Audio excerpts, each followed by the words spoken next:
भैया का एक पवित्रतम तीर्थ हर की पैड़ी ब्रह्मकुंड है।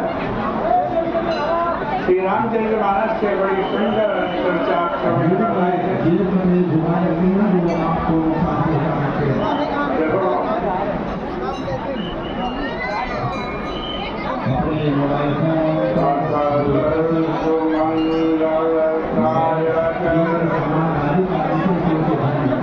रघुनायक गुणगान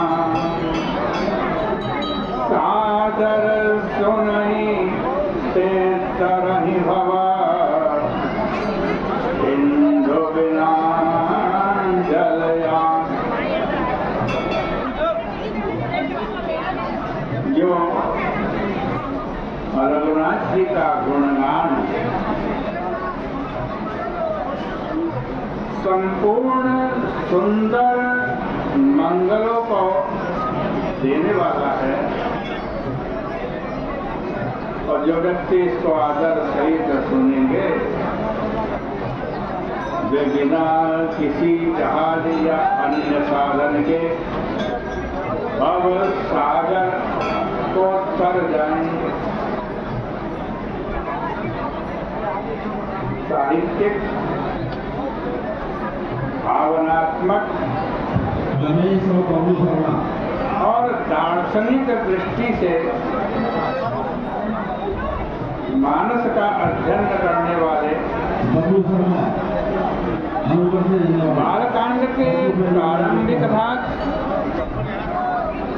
अयोध्या कांड के मध्य भाग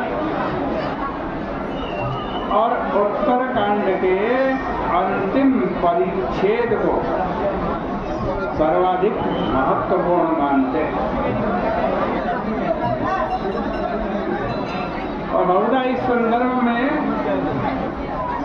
यह लोकोक्ति उद्धृत की जाती कि बाल के आदि सुंदर के अंता, बाल के आदि सर के अंता, मध्य अयोध्या गावहि संता। यानी बालकांड का तो शुरू का भाग, उत्तर कांड का अंतिम भाग और मध्य का अयोध्या कांड संत लोग बड़े प्रेम से गाते। किंतु जहाँ तक जन साधारण का संबंध है उसकी दृष्टि में सर्वाधिक महत्व सुंदर कांड का। इसका सुंदर कांड, इसका तात्पर्य यह नहीं कि जो बुद्ध जन है, विद्वान जन है, वो सुंदर कांड को आदर की दृष्टि से नहीं देखते, ये मतलब नहीं। बौद्धिक दृष्टि से इस कांड का गौरव कम नहीं आंका जा सकता, पर सुंदर कांड के प्रति जनमानस का लगाव इतना अधिक है कि उसकी तुलना किसी अन्य कांड से नहीं की जा सकती। आस्तिक और श्रद्धालु हिंदू बड़ी संख्या में मानस का आदि से लेकर अंत तक पारायण करते हैं, किंतु अनगिनत लोग आज कहते हैं जो लोग पूरे मानस का पारायण नहीं कर पाते हैं, समय नहीं है या और कोई कारण है, लेकिन वो भी सुंदर कांड का पाठ अवश्य करते हैं। सुंदरकांड की इस लोकप्रियता का रहस्य क्या है? क्यों इतना सुंदरकांड लोग पाठ करते हैं, मानते हैं? पूरी रामायण पाठ न कर पावे तब भी सुंदरकांड का पाठ करते हैं। कई लोगों का ध्यान इसके नाम की विलक्षणता की ओर भी गया। यद्यपि मानस के सप्त कांडों के विभाजन में इस नाम का प्रयोग नहीं किया गया, क्योंकि रामचरितमानस का विभाजन कांडों के रूप में नहीं किया, बल्कि सोपान के रूप में किया। प्रथम सोपान, द्वितीय सोपान, इसके 7 सोपान है। कांडों का नामकरण जो है महर्षि वाल्मीकि ने अपनी रामायण में किया। पंचम सोपान का सुंदर कांड के रूप में नामकरण वाल्मीकि रामायण की देन है,